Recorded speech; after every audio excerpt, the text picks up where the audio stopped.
ಶ್ರೀ ರಾಘವೇಂದ್ರ ಸ್ವಾಮಿಗಳ ಆರಾಧನೆ. ಶ್ರೀ ಗುರು ರಾಘವೇಂದ್ರ ಸ್ವಾಮಿಗಳ ಪೂರ್ವಾಶ್ರಮದ ಹೆಸರು ವೆಂಕಟನಾಥ. ವೆಂಕಟನಾಥರು 1595ರಲ್ಲಿ ಈಗಿನ ತಮಿಳುನಾಡಿನ ಭುವನಗಿರಿಯಲ್ಲಿ ಜನಿಸಿದರು. ಇವರ ತಂದೆಯ ಹೆಸರು ತಿಮ್ಮಣ್ಣ ಭಟ್ಟರು, ತಾಯಿಯ ಹೆಸರು ಗೋಪಿಕಾಂಬೆ.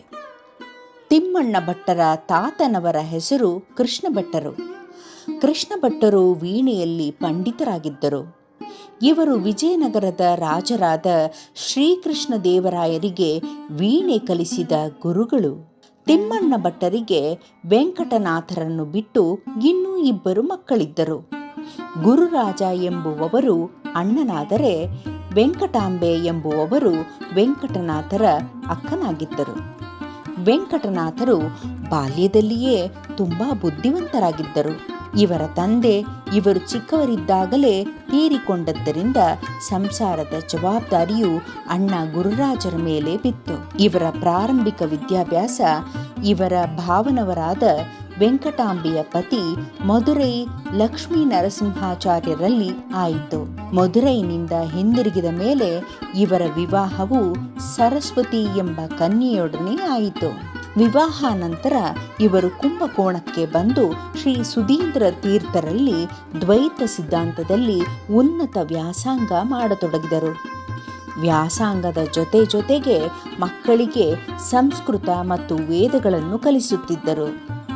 ಯಾರಿಂದಲೂ ಫಲಾಪೇಕ್ಷೆ ಇಲ್ಲದೆ ಎಲ್ಲರಿಗೂ ವಿದ್ಯಾದಾನ ಮಾಡುತ್ತಿದ್ದರು. ಅವರ ಆರ್ಥಿಕ ಸ್ಥಿತಿ ಆಗ ಚೆನ್ನಾಗಿರಲಿಲ್ಲ. ಕಡು ಕಷ್ಟದ ದಿನಗಳು ಅವು. ಎಷ್ಟೋ ಸಲ ತಮ್ಮ ಹೆಂಡತಿ ಮಕ್ಕಳೊಂದಿಗೆ ಉಪವಾಸ ಇರಬೇಕಾಗಿ ಬರುತ್ತಿತ್ತು. ಏನಾದರೂ ಪರಿಸ್ಥಿತಿ ಹೇಗೇ ಇದ್ದರೂ ದೇವರ ಉಪಾಸನೆಯನ್ನು ಮಾತ್ರ ಎಂದಿಗೂ ಬಿಡಲಿಲ್ಲ. ಒಮ್ಮೆ ವೆಂಕಟನಾಥರು ಪತ್ನಿ ಮತ್ತು ಮಗನ ಸಮೇತ ಯಾರದ್ದೋ ಮನೆಯ ಸಮಾರಂಭಕ್ಕೆ ಹೋಗಿದ್ದರು. ಆದರೆ ಅಲ್ಲಿ ಇವರಿಗೆ ಯಾರೂ ಸರಿಯಾದ ಗೌರವವನ್ನು ನೀಡದೆ ಗಂಧ ತೇಯುವ ಕೆಲಸ ನೀಡಿದರು. ವೆಂಕಟನಾಥರು ಬೇಸರ ಪಟ್ಟುಕೊಳ್ಳದೆ ಕೊಟ್ಟ ಗಂಧದ ಕೊರಡನ್ನು ತೇಯುವಾಗ ಭಗವಂತನ ಸಂಕಲ್ಪದಿಂದಾಗಿ ಅಗ್ನಿ ಸೂಕ್ತ ಪಠಿಸುತ್ತಾ ತೇಯ್ದರು. ತೇಯ್ದ ಗಂಧವನ್ನು ಲೇಪಿಸಿಕೊಂಡ ವಿಪ್ರರಿಗೆ ಮೈಯೆಲ್ಲ ವಿಪರೀತ ಉರಿ ಶುರುವಾಯಿತು. ಹೀಗಾಗಲು ಕಾರಣವೇನೆಂದು ವೆಂಕಟನಾಥರನ್ನು ಪ್ರಶ್ನಿಸಲಾಯಿತು. ವೆಂಕಟನಾಥರು ತಾವು ಅಗ್ನಿ ಸೂಕ್ತ ಉಚ್ಚರಿಸುತ್ತಾ ಗಂಧ ತೇಯ್ದಿರುವುದರಿಂದ ಹೀಗಾಗಿರಬಹುದೆಂದು ಹೇಳಿದರು. ನಂತರ ಆ ಗೃಹಸ್ಥರು ತಮ್ಮಿಂದಾದ ಅಪರಾಧವನ್ನು ಕ್ಷಮಿಸಬೇಕೆಂದು ಬೇಡಿಕೊಂಡರು. ವೆಂಕಟನಾಥರು ಸ್ವಲ್ಪವೂ ಬೇಸರ ಮಾಡಿಕೊಳ್ಳದೆ ಪುನಃ ಶ್ರೀಹರಿಯನ್ನು ಪ್ರಾರ್ಥಿಸಿಕೊಂಡು ವರುಣ ಸೂಕ್ತವನ್ನು ಪಠಿಸಿದರು. ಆಗ ಆಶ್ಚರ್ಯವೆಂಬಂತೆ ಎಲ್ಲರ ಉರಿಯು ಶಮನವಾಗಿ ಬಿಟ್ಟಿತು. ಇದು ವೆಂಕಟನಾಥರ ಮಂತ್ರಸಿದ್ಧಿಗೂ ಮತ್ತು ಅವರ ಅಂತಃಕರಣಕ್ಕೂ ಒಂದು ಉತ್ತಮವಾದ ನಿದರ್ಶನ. ಶ್ರೀ ಸುಧೀಂದ್ರ ತೀರ್ಥರು ವೇದಾಂತ ಸಾಮ್ರಾಜ್ಯಕ್ಕೆ ತಕ್ಕಂತಹ ಉತ್ತರಾಧಿಕಾರಿಯನ್ನು ಹುಡುಕುತ್ತಿರುವಾಗ ಅವರ ಕನಸಿನಲ್ಲಿ ಶ್ರೀ ಮೂಲ ರಾಮದೇವರೇ ಬಂದು ವೆಂಕಟನಾಥರನ್ನು ಶಿಷ್ಯರಾಗಿ ಸ್ವೀಕರಿಸುವಂತೆ ಸೂಚಿಸಿದನಂತೆ. ಈ ವಿಷಯವನ್ನು ಶ್ರೀ ಸುಧೀಂದ್ರ ತೀರ್ಥರು ವೆಂಕಟನಾಥರಿಗೆ ತಿಳಿಸಿದಾಗ ಸಂಸಾರಸ್ಥರಾದ ವೆಂಕಟನಾಥರು ಹೆಂಡತಿ ಮಗನನ್ನು ನೆನೆಸಿಕೊಂಡು ಒಪ್ಪಿಕೊಳ್ಳದೆ ಹೊರಟು ಹೋದರಂತೆ. ಆದರೆ ಮನೆಯಲ್ಲಿ ರಾತ್ರಿ ಮಲಗಿರುವಾಗ ಸರಸ್ವತೀ ದೇವಿಯೇ ಸಾಕ್ಷಾತ್ತಾಗಿ ಬಂದು ಸನ್ಯಾಸಾಶ್ರಮವನ್ನು ಸ್ವೀಕರಿಸುವಂತೆ ಆಜ್ಞೆ ಇತ್ತ ಹಾಗೆ ವೆಂಕಟನಾಥರಿಗೆ ಭಾಸವಾಯಿತಂತೆ.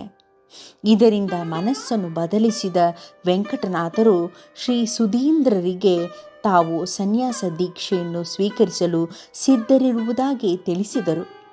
ನಂತರ ಪಾಲ್ಗುಣ ಶುದ್ಧ ಬಿದಿಗೆಯಂದು ತಂಜಾವೂರಿನಲ್ಲಿ ರಘುನಾಥ ಭೂಪಾಲನ ಹಾಗೂ ಆಗಿನ ಶ್ರೇಷ್ಠರಾದ ಅನೇಕ ಜನ ವಿದ್ವಾಂಸರು ಆಚಾರ್ಯರ ಸಮ್ಮುಖದಲ್ಲಿ ಶ್ರೀ ಸುಧೀಂದ್ರ ತೀರ್ಥರು ಸನ್ಯಾಸಾಶ್ರಮವನ್ನು ನೀಡಿ ಶ್ರೀ ರಾಘವೇಂದ್ರ ತೀರ್ಥರು ಎಂದು ನಾಮಕರಣವನ್ನು ಮಾಡಿ ಮಂತ್ರೋಪದೇಶ ಪೂರ್ವಕವಾಗಿ ವೇದಾಂತ ಸಾಮ್ರಾಜ್ಯದಲ್ಲಿ ಪಟ್ಟಾಭಿಷೇಕವನ್ನು ನೆರವೇರಿಸಿದರು. ಈ ಸುದ್ದಿ ತಿಳಿಯುತ್ತಲೇ ಮನನೊಂದ ಪತ್ನಿ ಸರಸ್ವತಿ ಬಾಯಿಯು ಬಾವಿಯಲ್ಲಿ ಬಿದ್ದು ಆತ್ಮಹತ್ಯೆ ಮಾಡಿಕೊಂಡು ಶಾಂತಿ ಇಲ್ಲದೆ ಪ್ರೇತವಾಗಿ ಶ್ರೀ ರಾಘವೇಂದ್ರ ಸ್ವಾಮಿಗಳಿದ್ದಲ್ಲಿಗೆ ಬಂದರು. ಆಕೆಯ ದುರವಸ್ಥೆಯನ್ನು ನೋಡಿ ಶ್ರೀ ರಾಘವೇಂದ್ರ ತೀರ್ಥರು ಕರುಣೆಯಿಂದ ಆಕೆಯ ಮೇಲೆ ತೀರ್ಥವನ್ನು ಪ್ರೋಕ್ಷಣೆ ಮಾಡಿ ಆಕೆಗೆ ಮೋಕ್ಷ ದೊರೆಯುವಂತೆ ಮಾಡಿದರು. 1621ರಿಂದ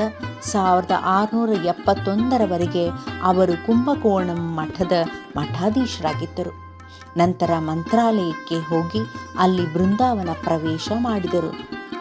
ಸಶರೀರವಾಗಿ ಪ್ರವೇಶ ಮಾಡಲಾದ ಇವರ ಬೃಂದಾವನವು ಈಗಿನ ಆಂಧ್ರ ಪ್ರದೇಶದ ತುಂಗಭದ್ರಾ ನದಿ ತಟದಲ್ಲಿರುವ ಮಂತ್ರಾಲಯದಲ್ಲಿದೆ. ಕರ್ನಾಟಕದ ರಾಯಚೂರಿನಿಂದ ಸುಮಾರು 1 ಗಂಟೆ ಪ್ರಯಾಣದ ಹಾದಿ. ಇಲ್ಲಿಗೆ ದಿನವೂ ಸಾವಿರಾರು ಭಕ್ತರು ಬಂದು ಸೇವೆ ಸಲ್ಲಿಸುತ್ತಾರೆ. ಪ್ರತಿ ವರ್ಷ ಶ್ರಾವಣ ಕೃಷ್ಣ ಪಕ್ಷ ಪಾಡ್ಯದಿಂದ ಶ್ರಾವಣ ಕೃಷ್ಣ ಪಕ್ಷ ತದಿಗೆಯವರೆಗೆ ಸ್ವಾಮಿಗಳ ಆರಾಧನೆ ನಡೆಯುತ್ತದೆ. ಇಂದು ಎನಗೆ ಗೋವಿಂದ ನಿನ್ನ ಪಾದಾರವಿಂದವ ತೋರೋ ಮುಕುಂದನೇ ಎಂದು ಹಾಡಿದ ಶ್ರೀ ರಾಘವೇಂದ್ರ ಸ್ವಾಮಿಗಳು ಹಲವಾರು ಗ್ರಂಥಗಳನ್ನು, ಸುಳಾದಿ ಗೀತೆಗಳನ್ನು, ದೇವರ ನಾಮಗಳನ್ನೂ ರಚಿಸಿದ್ದಾರೆ. ಬನ್ನಿ, ನೊಂದ ಮನಸ್ಸುಗಳನ್ನು ಸದಾ ತಾಯಿಯಂತೆ ಕರುಣದಿಂದ ಪೊರೆಯುವ ಗುರುರಾಯರನ್ನು ಸ್ಮರಿಸುತ್ತಾ ಚಿಂತೆಯೇಕೆ ಮನವೇ ಗುರುರಾಯನಿರುವಾಗ ಎನ್ನೋಣ. ಗುರುಗಳ ಕೃಪಾಶೀರ್ವಾದ ಪಡೆದು ಧನ್ಯತೆಯಿಂದ ಶಿರಬಾಗೋಣ.